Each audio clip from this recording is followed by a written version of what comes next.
Hi guys, Yeah, welcome. it's all yours, Hi Adam. guys, hi guys, welcome to the show today. My name is Patrick, and my panels are Patrick and Richard and Carl. So go ahead, you guys feel free to introduce yourself. Yeah, so okay, so today we've got Rich from Eagle Eyed Football. Rich is somebody else who. Oh, by the way, look, your name is there. So I didn't know your name, and your name is right there in the brackets. Up. That looks bad now. Okay, so welcome to the show, Rich. As I said, unfortunately, I don't have the intro today, so it's going to be just straightforward. And all the guys who are watching on Twitter, watching on YouTube, go ahead, drop a like, and also follow Rich's channel. This guy is a good dude. So, Gundo, are you with us, or are you just gonna be silent? I'm right here.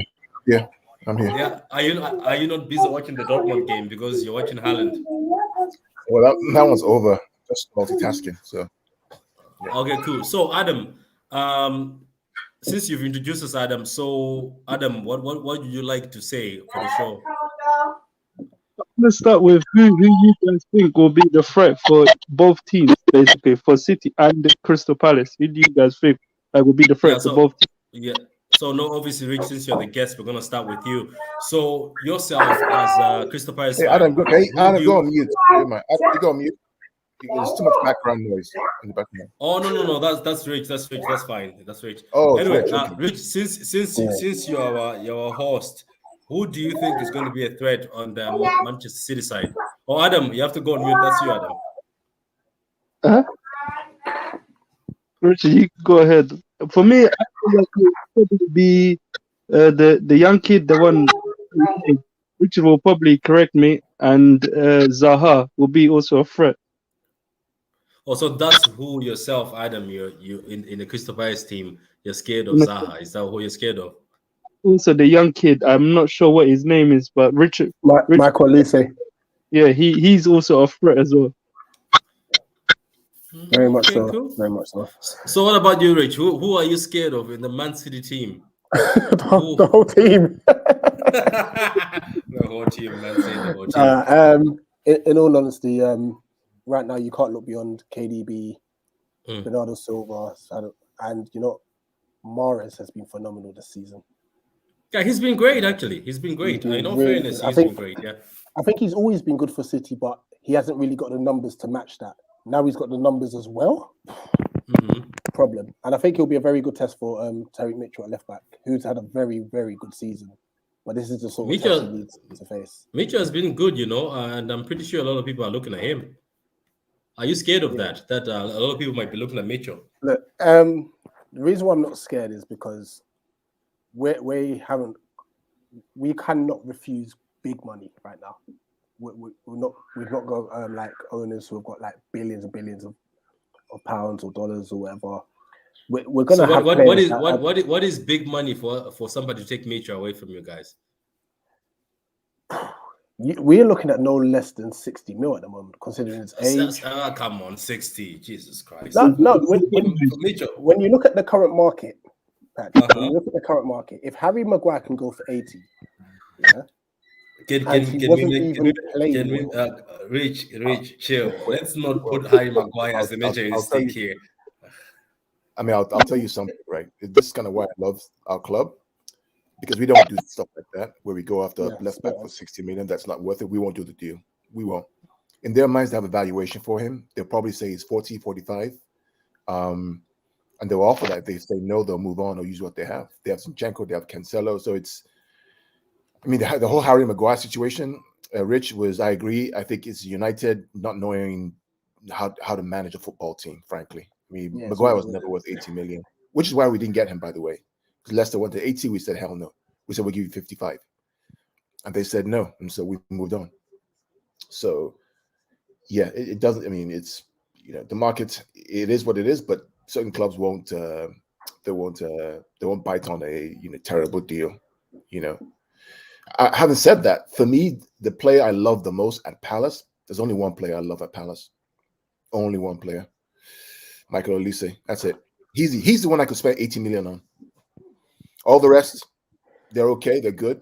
But Olise is the one I could spend 18 because it reminds me of Leroy Sané. How old is he anyway? Is he not? I think he's like 20. Just turned 20. Yeah, Oh. if Raheem Sterling or Riyad Mahrez were to leave this summer, I would seriously say we try to negotiate with Palace to get Olise. He is the deal. He's the real deal. He's the good kid. And this guy has everything: the movement, the passing, the pace, the control, the vision. He has it all. He really has it all. Is he all that? I haven't watched Palace a lot of them. So Yeah, is he overhyped or is the hype is real? No. He's actually underhyped. This is me. This is me as a football fan. I love football. I like watching football. He's actually underhyped, and I think that he's better to me than most of the wingers we see in the league. I would have him instead of Sterling, 100%. Oh no question about it. Mahrez is more mature. Mahrez better on the ball. Mahrez has more experience. But who else is there in the league? Is it Mount? I would have him over Mount every single day of the week, and twice on Sunday. Or what? United? Who? Sancho or what's the other guy's name? There to play winger. Who else do they play? Alanga. Yeah. At least is way beyond them. His ceiling is way beyond them. Jesus, this is the first time I've heard you, Carl, hype. Rich, is he all that? Is it all that? The hype is all that good, Rich? He can play. Honestly. The guy can play. He can play number 10. He can play number 7. He can play inverted right forward. Again, if you watch him and you watch the way he plays football, if you're a student of football, and you watch him. His balance, his movement. He's so svelte. He's so nice, tricky. For a young player, to me than Zaha. His footballing IQ. I'm telling you, IQ is crazy. I'm telling you, the kid is. You guys, where do you think for both teams? Where do you think the game will be lost for both teams in a sense? Where do you think? Let's start with our guest, Rich. Our biggest frailty is set pieces, but then I don't know. Would I say City's a set piece team? No, you're not a set piece team, but do you score many from set pieces? If that's going to be the one area that we tend to struggle in. Yeah, I think after Liverpool, I think we're number 2. Set pieces for Newcastle. You guys, your players are of good height, isn't it? But you're just not good at them. After Liverpool this season, City are second in set piece conversion for goals. Then we got a problem. Yeah, but I think for me, I think that there are 2 keys to this game. Number 1 is that within the first 15 minutes, City have to go for it. I mean, really go for it. Don't mess around with passing to the back and trying to keep control. Go for it. Because what will happen if you don't go for it, then the home crowd get involved, and then Palace move a little higher up the field, then they pressure you, and then you make a mistake, and it gets 0-0 and becomes tense. You have to go. First 15 minutes, we have to go for the kill. Score a goal or score 2, right? And let them come out. What they did to us at the Etihad was that they kept the ball, they were wasting time, they wasted time, and then Laporte made a mistake, and that was, a goal, and then there was a red card, and the game completely changed. You have to go for them right there. You cannot just sit back and try to control. You can't play slow. That's why, for me, Raheem Sterling doesn't start tomorrow, because inverted wingers against them won't work. You have to have quick Foden, Mahrez, Grealish, Kevin De Bruyne, Bernardo Silva, Rodri.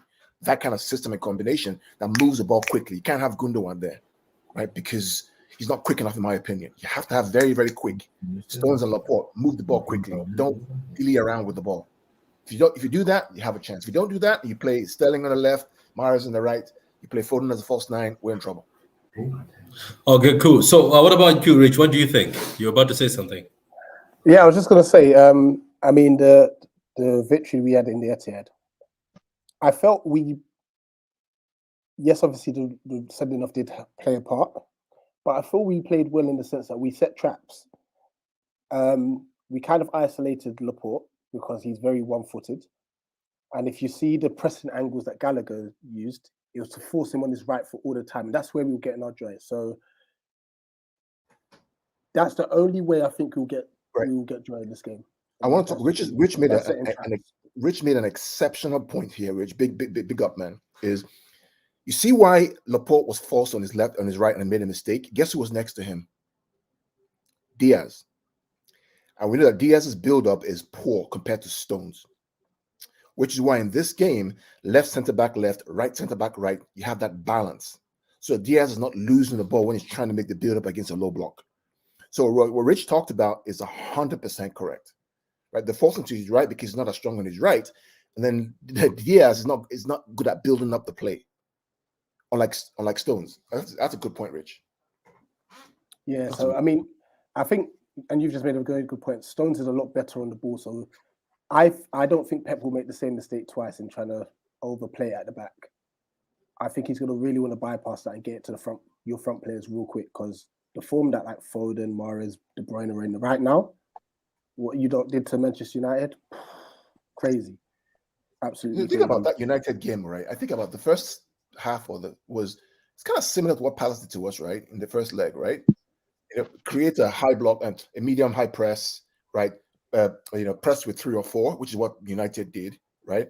And we struggled with that for the first 10, 15 minutes, even though we scored a goal. What City now did was switch the play and make sure they overloaded one side of the field, the left side of the field, with Bernardo, Foden, Grealish, and kept the ball on that side, which meant that United had to commit people to help Wan-Bissaka out on that side. So this is all tactical stuff, but I think Palace have done well. I mean, Vieira is a guy who I highly respect. He was at New York City FC. He was at Man City. He's one of our own, quote unquote. And I like Palace is my quote unquote London club. If I like, of all the clubs in London, I think that's the one I particularly like. So yeah. So big up, Rich. Okay. So any other questions, Adam? Can I just read one of the? I want to read one of the comments here. Go ahead. Someone says Christopher has always played good against table toppers. Gets me worried when we face them. Not particularly, but yeah, against top 6, they're actually better. One of the Liverpool fans here just agreed that they actually do. So look, they play good actually when they play against top 6. What pisses me off, Rich, is this: when you guys, I have money on you, and because I don't hate your team. When I have money on you and I have hope on you, that's when you guys play open football and just get beaten like 4-0. I was like, is this the same Crystal Palace that played us? I don't know if I'm the only one who feels this, Gundo and Adam. When Rich's team play us or play top 6, they close up and they're very difficult. Then they play somebody else like maybe West Ham. You find they just open up and get beat like 4-0. You're like, West Ham beat Palace 4-0. Well, this is the issue, right? Is when you're playing the champions, you always up your game. It happens everywhere, right? And so you up your game. All the teams do it, and they twerk for Liverpool, but I think the fact that this game is that did you just say the twerk for Liverpool? Yeah, most teams twerk for Liverpool. Palace didn't twerk for Liverpool, by the way. Palace actually played them really, really well. But both games we played well. At Anfield, we didn't take our chances. At Sellers Park, we battered them. Yeah, but they took their chances. We didn't. Yeah, so, and there was a VAR cheating event that was there too. Anyway, so I'm in a calm mood. Let me not go back to that. but the fact that it's Selhurst Park, they'll have to open up more than they did at the Etihad, which may create some space for us to play. So which is why it doesn't surprise me that our away record is actually better than our home record this season, because when you go away, there's an incentive for the home team to actually open up because the fans will be on you, which may help us out. But it'd be a tough game. I'm not too sure this time round, and the only reason why I don't think the fans are, maybe I'm just speaking for myself, definitely. We've got a much bigger game next week, Sunday. Oh, yes, right. We've got the FA Cup quarterfinal at home to Everton. You're going to win that. I'm not saying that tomorrow's not important, because every game should be important. But I guarantee every player, fan, you'll be rested. They will have one eye on Sunday. No one's going to want to get injured. You're right. No one's going to get any niggles. You know what I mean? So we might actually rest a few starters. I won't be surprised if we do. Rest a few starters, man. Come on, man. Rest a few starters for us, man. Eze, Edouard, they haven't had much minutes. Look at you, your gas. The rest of the players. Okay, guys. Richard, on that, Richard, you know that Pierre is one of our own. So just rest a few people, so that You probably will. On that, Richard, do you think Zaha will start, like what you said, or do you think he will be coming off the bench? I honestly think that I think he might actually rest him. I think he might start Edouard left. But then you just never know. If we're on a decent run of form as well. I think we've got 7 points in the last 3 games, which is pretty decent, Which is massive. But like I said, a lot of people are saying you'll beat Everton. This is cup football. We can't be complacent. at all. You know, we have to go in there. We must do the business. you're right. A chance to go to Wembley Oh, that's big, man. in our first season with Vieira as manager and still be in the league. That's a very successful season. If we go to Wembley semi-final and get battered, I don't care. I just want us to get to Wembley. Just that opportunity to say, listen, this is how far we've come. No. Fair play to you guys for reaching the semis. You know, it's not everybody reaches the semis for the FA Cup. You know. I mean, well, we haven't reached it yet. We've got to get through Everton. We have to get through Everton. But you know what people forget as well? You know, when say teams stay up in the Premier League, I think they get roughly around like say something like 100 and something million for just staying up. Yeah. So in a sense, it's a benefit it's an incentive for Crystal Palace to stay. Oh, Palace are fine in the Premier League. I think Premier. I think we're fine. I think we're fine now. And Palace are fine. I think the fact that they're okay. So let me just look at. So can you see this? Great. Can you see this, Gondorian? This is the form they have for Crystal Palace so far. They drew against Brentford away. They lost to Chelsea just 1-0. That one. And we should have won that game as well. I know you should have. You missed a little chance. Then you won 4-1 against Watford, which is impressive. Then 1-1 against Burnley, who are filthy, and I hope to go down. No offense to my friends. So if you look at the form, Patrick, right? Look at the away versus home form. Right, away they're really, really good, right? So 2-0 away at Wolves, 4-1 away at Watford. That's the thing. They all slap us at the Etihad and then struggle at Selhurst Park. No, it's not even that. That's our first 2 away wins since we got the win at. Oh, really? Yeah, really? Our away form has been terrible. So this is how we go against them since 2019. We beat them 2-0 at their home ground. Then they came to our ground 2-2. I don't understand why you guys always come to the Etihad and get something. I'm surprised. Only one time we beat you 4-0. I was surprised. I was at home that day. Then we beat you 2-0. Then you beat us 2-0. Very shocking. Like you always come to the Etihad and get the result, but when we come to Selhurst Park, you seem to be less stronger. It doesn't make sense to me. Is it because your stadium maybe is smaller and it suits us more? I don't get it. I don't understand. It's quite rich. To answer this, we've got to look at the fact that this is our first season actually playing good football. No disrespect to Ray Hodgson, but before we were parking the bus, literally, and just knock it to Zaha and hope something happens. You know, this season, and don't get me wrong, although we've played some good football, it's come with a little bit of naivety in our game management at times, because there's many times we've conceded like 95th minute goals and stuff like that. Honestly, I'm not concerned about form. I'm just actually happy about the fact that we're playing much better football. To watch us defend for 85 minutes and hope to nick something, and now we've had Spurs come to us, dominate. We've had Liverpool come to us, we've dominated. Not every game we got the results, but Chelsea came to us. We should have beaten them. You know, these are big sides. Yeah. And back in the day, we'll be backs against the wall, and now we're saying that we should have been beating these teams. You know, it's the progression is one season. It's amazing. One season, one pre-season, 2 transfer windows, and look at what Vieira's done. The one thing that I love about Vieira is that how he integrates the youth with the senior players. That's the one thing that I really. It reminds me a bit of what's his name, Ten Hag is doing at Ajax, where he mixes the senior players with the youth in a sense to just help one another to like for a balance. I mean, for me, there are a number of reasons why I want Palace to go all the way to the FA Cup. Hopefully, get to the final. Hopefully, not against us in the semi-final. But one of the reasons why is because you know how many coaches of color do we have in the league in general, right? Yeah. They don't give us that many chances. I remember when Vieira got the job, everybody was saying they're going to get relegated. Why? Why are you saying the guy's going to get relegated when this guy was a coach at City? He went to New York City. He went to Nice. He has coaching pedigree. He has player pedigree. Why? Why is he going to get relegated? Why? It's not because he's coaching experience. There's something else happening, right? So for me, it's I want to see him succeed. I want to see Crystal Palace succeed, because for Palace to invest in him and give him the chance, that big up to them for doing that. You know, big up for doing that. So, you know, for tomorrow, just give us the win, and then we'll back you in. If for example we get to the Champions League final and we're in the FA Cup final and we're there with you, We can give you the FA Cup. Let's get the Champions League so you get Look at this guy's negotiations. Says give us the win tomorrow. Give us the win Seriously. tomorrow. Patrick, look Okay. at Carl. Look at Carl bribing him like a politician. I know, like a politician. Okay, let me just read some of these comments. So there's a comment here from Henry. He says, "Hello, I'm a City fan. Love from Manchester. How you doing, Henry? Man, welcome to the channel.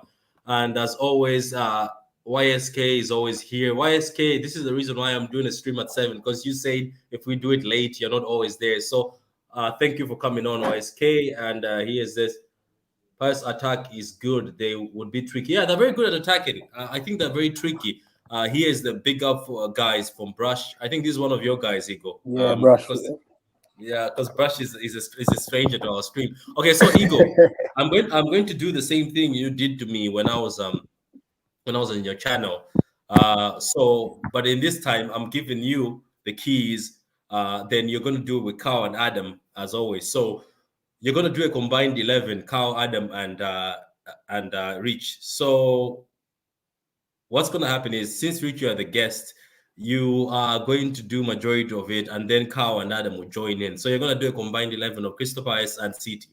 So Carl and Adam, you can jump in and question him on a few things, but we're going to give this to him. So the keys are all yours. The mic is yours. Rich, go ahead. Are we basing this on the fact that there's no injuries and stuff?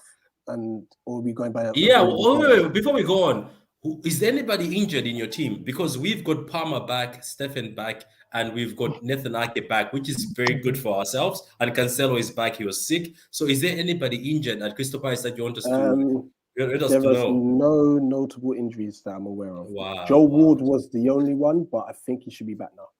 I don't like people getting injured, but I was like, wow, you always have to come strong, you guys, don't you? No one even going on vacation or something. It's the whole team. Do you see this? Do you see this, Carl? These guys make sure they're fit for Man City. Make sure they're all fully fit. Okay, so you go ahead, man. I know. You go ahead. Take the wheel. By the way, Rich, if some of the Crystal Palace players, the spellings of the names, if I'm not good with them, I will ask you, because I have memorized every City name, every City player's name, even from the academy. But if I don't get it right, just tell me that this is how you spell it. And the guys in the comments, please take it easy on me. So go ahead. Let's see. So who's going to be the keeper between the Crystal Palace keeper and the Man City keeper? That's gas, Edison. 100% Edison. So wait. Let me ask you, Rich. Since you're not a Liverpool fan or City fan, right? Who do you think is better between Alisson and Edison? In terms, we're talking about in terms of footwork and stopping shots. Who's better, Alisson or Edison? You know what? Alisson as a shot stopper, especially this season, has been unbelievable. But Edison's all-round game is a bit more perfected, if that makes sense. That's a tough question. Huh? Well, like what Rich said, last season, I would have definitely said Edison, but Alisson this season has been brilliant. He has been like what Richard said is 100% true. With Edison, I will say his distribution. I'll say his distribution is much better than Alisson's one. But Alisson, say when it comes to shot stopping, he's a bit much better than Edison. But otherwise, when it comes to distribution, Edison's much better than him. That's why sometimes when you see Alisson trying to distribute the same way like as Edison, it's either that he gets caught out or he ends up just giving the ball to an opponent. But as for Edison, it either goes to his man or he ends up going out most of the time. But majority of the time, it goes to the person that he ends up distributing it to. So basically, we can agree that Alisson is actually slightly better as a shot stopper, but Edison is better at footwork. So we can agree on that, can we? Okay. Yeah. So go ahead, Rich. It's all yours. Right. Oh, sorry. Right back, Cancelo. Right back. Okay. Yeah. Oh yeah. Okay. Look, I'm going to put Tyreek Mitchell left back. Oh, okay. Cool.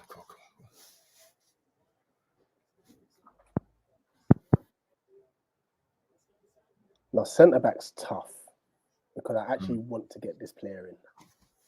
I think he deserves a shout, especially for this season. So I'm going to go, actually, after you've got Mitchell in left back, centre backs, I'm going to go Diaz and Mark Gay. think Diaz is injured. So who are you putting on? Diaz is injured. Oh, so we can't pick injured players. We only have the Stones and Laporte. And Ake. I'll do Stones and Gay then. Gay, Guehi. G-U. Ehi. Okay. Yo, E-H-I. G-U. Ehi. I don't even know who that is. But anyway, I'll find out tomorrow. So left back Mitchell. Left back Mitchell, yeah. Yeah, I agree with Mitchell, to be honest. Every time, as I said on the show, left back, I always get a left-footed player. So what about the numbers, the DM? Rodri. So can I ask you something? Don't you think he's the best DM this season, Rodri? Because he's been on your point. player of the season too. He's been phenomenal. Yeah. So what about the midfield? I know you want Gallagher, and I would put him in there too. Yeah, with De Bruyne. Gallagher's felt like this, isn't it? That's a good combination there. Did I spell Gallagher right? Gallagher. You know, you can always change it. You know, Patrick, you know, you can always change the formation to get more midfield players in, right? Nah, I think we just leave it like this. Do you want to get more midfield players in? Well, because I mean, Bernardo Silva, for example, how do you drop him? Oh, geez, still for it.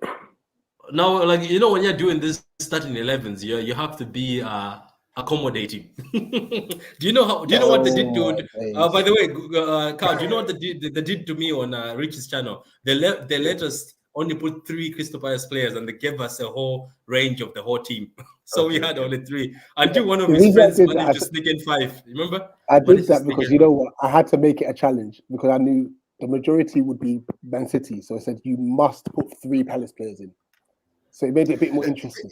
The other way to look at this sometimes, maybe in the future, when we do other shows in the future, is say, okay, look, what is the strength for each team? The strength for each team is the midfield, right? So then we bias our selection to formation that has more midfield players. That way you get more Palace players in, you get more City players in.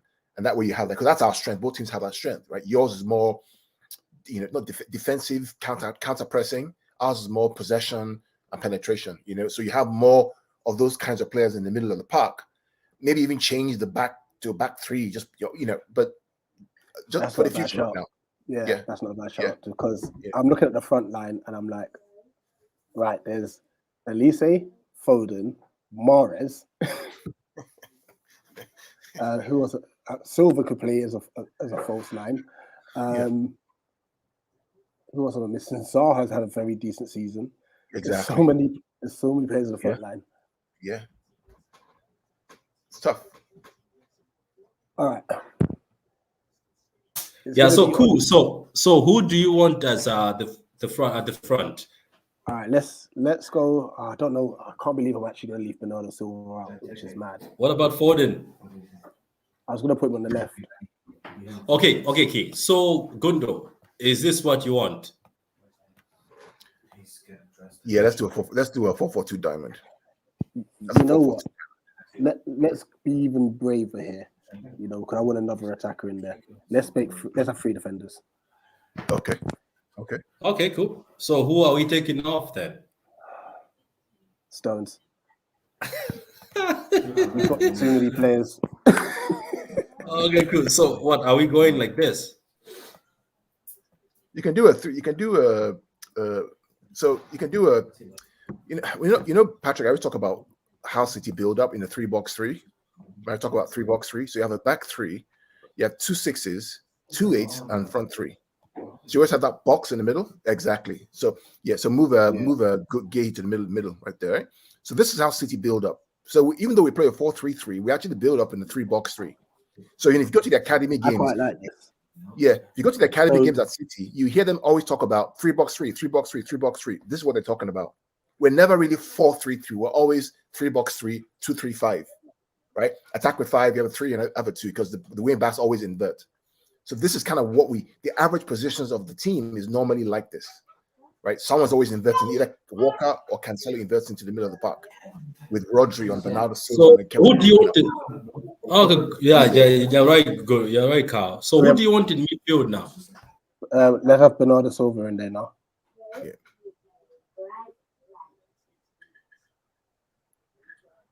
And then the front three of, and this will have to be very interchanging because they're all left-footed. Phil Foden, Riyad Mahrez, Michael Olise. Yeah, I like that. I like that. That's good. That's Is Foden false nine? He's done that role before, hasn't he? Yeah. Yeah, he's been false nine. Yeah. Yeah. We'll do that then. I think Olise will just have to bite the bullet and go on the left. There's one slight change I would make, Rich. I would swap Gallagher and Bernardo Silva in position because I think Gallagher's more offensive. Bernardo Silva can be defensive. Yeah, I was gonna swap him for De Bruyne because De Bruyne can do that role as well, couldn't he? He can, but he's better when you play a false nine. De Bruyne is better up top. Bernardo Silva always comes back to help Rodri in the build-up. Okay, fair enough. And he plays that, yeah. But I think Gallagher and De Bruyne would be lit, man. Yeah. Rich, do you think Crystal Palace will make Conor Gallagher's deal permanent the way that Chelsea are now? They can't afford to do anything. No, I think the thing is Chelsea can't buy or sell. Yeah. So they have to take back. And they've got probably like over 50 loan players. So they have to take them all back. The only way that's going to work is if players terminate their contracts. And so yeah, it's a mess, man. So Chelsea are going to have a massive problem on their hands because they're going to have it's massive. I watched the US coverage for the Premier League today. Had Petr Cech, or they came on TV, and they asked him a question. They said, "Would Chelsea be able to pay salaries?" He says, "I don't know." Because you know why, Carl? Basically, Barclays Bank, they froze their banks. Yeah. I enjoyed the downfall of Chelsea, man. Just enjoying the amount that the Chelsea fans had the most to say. Richard's big smile. Yeah, I don't blame him. To be fair, like I grew up in an era where obviously it was predominantly Manchester United and Arsenal that were dominant. So to obviously see Man City and Chelsea just come up with their oil money and stuff, it was a bit like So one's down, one is down. But to be fair, Man City don't go with it, so it's all right. We hope not. We hope not. Okay, guys. So since now we've got the combined, I'm gonna put it on Twitter later on. So we have the combined. So Rich, what's the score prediction? I'll start with you, then I'll go to the City fans. Guys, in the comments, you can also get involved and tell us what the score prediction is. Guys, the reason why we've given our guest the keys, the combined lineup, is because he's a guest. He has to. I know Stones is better. We know that. We know Grealish can be in there, but we just want a bit of half. Okay, so go ahead, Rich. What's the score prediction? My heart's saying that we'll win 2-1, but that's my heart. But my head is saying I think it'll be a City 3-0 win. Wait, no, did I say that in my prediction? Or did I say 2-1? It'll be a City win. It'll be a City win. But like I said, I don't mind if we beat Everton on Sunday. I don't mind. Okay, cool. What about you, Adam and Carl? I'm gonna go more conservative and just say 2-1. 2-1 to City. I'm going 1-0. It's probably going to be like. It's going to be that tight. Yeah, I'm going 1-0. For me, why I say it's going to be 2-1, it's probably going to be like, say, 1-1, and then somehow like a late goal will probably win the game. I mean, Adam has a good point. So let me share some perspective for why I'm saying why I'm not. Everybody's getting worried. I'm not worried. You know why? Because I know that City won't get 99 points, and Liverpool won't get 96 points. They're not going to get it. We said from day one that whoever wins the league, City will probably get the league with 95, 96 points this season, which means that we have 3 points to drop in the next 9 to 10 games, right? Liverpool will not get 96 points. Not with playing Champions League, playing FA Cup, and the run that they need to play. They need to play United, Tottenham, Wolves. They need to play Arsenal. They need to play Southampton. All these guys need to play. We've gone through our own round of really tough games. This is one of the the last hard games to play away for us. So to expect us to get 99 points, remember the Centurions, we got 100 points. Right now, we're on course for 99. It's almost impossible, guys. Their next game is Arsenal. I think it's on the weekend or something like that. Yeah, I think it's on Wednesday. Arsenal versus Liverpool is on Wednesday. Right.